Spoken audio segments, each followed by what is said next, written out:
राधे राधे, जय श्री कृष्णा। आज मैं आपको राखी की एक पौराणिक कहानी सुनाने जा रही हूँ।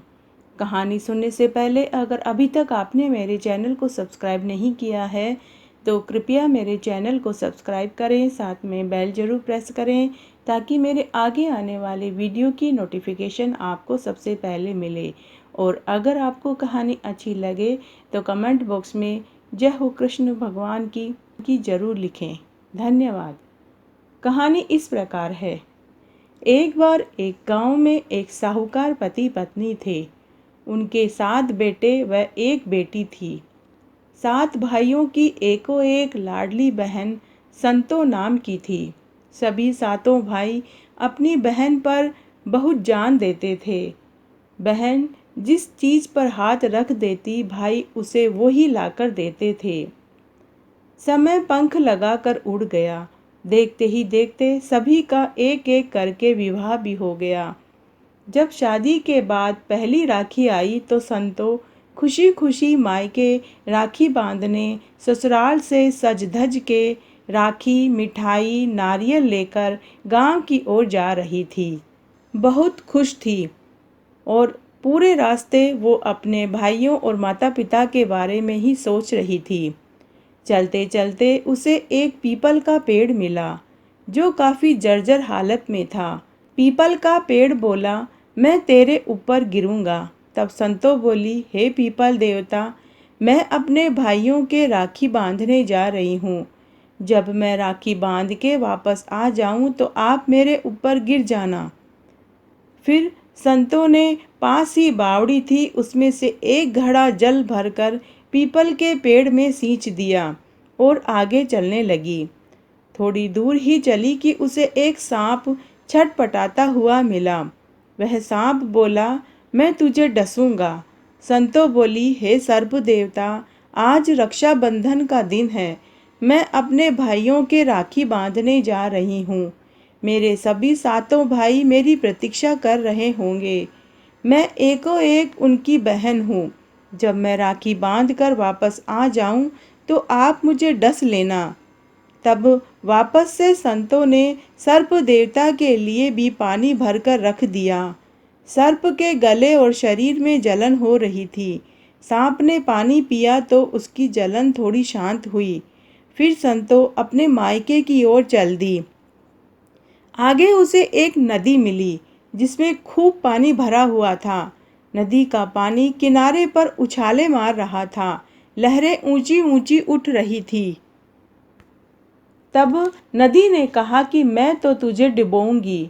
संतों ने वापस कहा कि हे माँ गंगा, मैं अपने मायके भाइयों के राखी बांधने जा रही हूँ। जब मैं राखी बांध कर वापस आ जाऊँ तो आप मुझे डुबो देना, लेकिन अभी आप मुझे जाने की अनुमति दे दीजिए। तब नदी 2 पाटों में हो गई और संतों ने नदी का रास्ता पार किया और मायके में आई। सभी भाई भाभी संतों का इंतजार कर रहे थे। माता पिता आंखें बिछाए हुए बैठे थे। संतों ने सभी भाइयों के राखी बांधी। सभी ने अपनी प्यारी बहन को खूब उपहार दिए और साथ बैठकर सबने खाना खाया। लेकिन माता पिता ने बेटी का दर्द पकड़ लिया। साहूकार पति पत्नी बोले, बेटी संतो, क्या बात है, तुम उदास क्यों लग रही हो? ससुराल वाले तो अच्छे हैं या नहीं? तेरे साथ कैसा बर्ताव करते हैं? हमें अपनी मन की बात बताओ बेटी। आज राखी के दिन भी तुम उदास लग रही हो। तब संतों ने अपने माता पिता से रास्ते वाली पूरी घटना बताई। तब माता पिता ने बताया कि बेटी, जैसा हम कहते हैं तुम वैसा ही करना, सब ठीक हो जाएगा। दोपहर बाद संतो सबसे विदा होके ससुराल जाने लगी तो रास्ते में उसे नदी मिली। तब संतो ने वही किया जो उसके माता पिता ने कहा। संतो नदी के किनारे हाथ जोड़कर खड़ी हो गई और थैले में से रोली मोड़ी चावल नदी में छोड़ दिए और बोली कि हे माँ गंगा, जैसे मेरे भाइयों ने मुझे रक्षा का वचन दिया वैसा आप भी मुझे देना। तभी नदी में से माँ गंगा प्रकट हुई और बोली, बेटी, मैं तेरी भक्ति और भाई प्रेम से प्रसन्न हूँ। तू मेरी नदी का जल एक लोटे में भर कर ले जा। तेरे घर आंगन में छिड़क देना, तेरा घर खुशियों से भर जाएगा। तब संतों ने एक बोतल में नदी का जल भर लिया और माँ गंगा को प्रणाम करके आगे चल दी। आगे उसे वही पीपल का पेड़ मिला, लेकिन इस बार वह पेड़ हरा भरा दिखाई दे रहा था। संतों ने थैले में से रोली मोली चावल निकाले और पीपल के पेड़ के रोली से तिलक किया, चावल लगाया और मोड़ी बांधी और बोली, हे पीपल देवता, जैसे मेरे भाइयों ने मुझे रक्षा का वचन दिया वैसे आप भी देना। तभी पीपल देवता बोले, बेटी, मैं तुझसे बहुत प्रसन्न हूँ। तूने ऐसे समय में मेरे पेड़ में एक घड़ा पानी सींचा जब मैं मरने वाला था। तू मेरे पेड़ का एक पत्ता और मेरे पेड़ की छाल ले जाकर तेरे घर की धन की अलमारी में रख देना। तेरा घर अन्न धन के भंडार से भर जाएगा। संतों ने ऐसा ही किया और संतों ने पीपल देवता को प्रणाम किया और आगे चल दी। आगे चलने पर उसे सर्प देवता मिला। संतों ने वापस रोली मोली चावल निकाले और सर्प देवता को लगाया और बोली कि हे सर्प देवता, जैसे मेरे भाइयों ने मुझे रक्षा का वचन दिया आप भी देना। तब सर्प बोला, अरे बावली, मैं तो तुझसे बहुत प्रसन्न हूँ। तूने मुझे पानी पिलाया था, मैं तो तेरा कर्जदार हो गया हूँ। मेरे गले में और शरीर में जलन हो रही थी। तूने ऐसे समय में पानी पिलाकर मेरे ऊपर बहुत बड़ा एहसान किया था। ले, ये एक घड़ा स्वर्ण मुद्रा की मेरी तरफ से तू ले जा। तब संतों ने सर्प देवता को प्रणाम किया और अमृत कलश धन लेकर घर आई।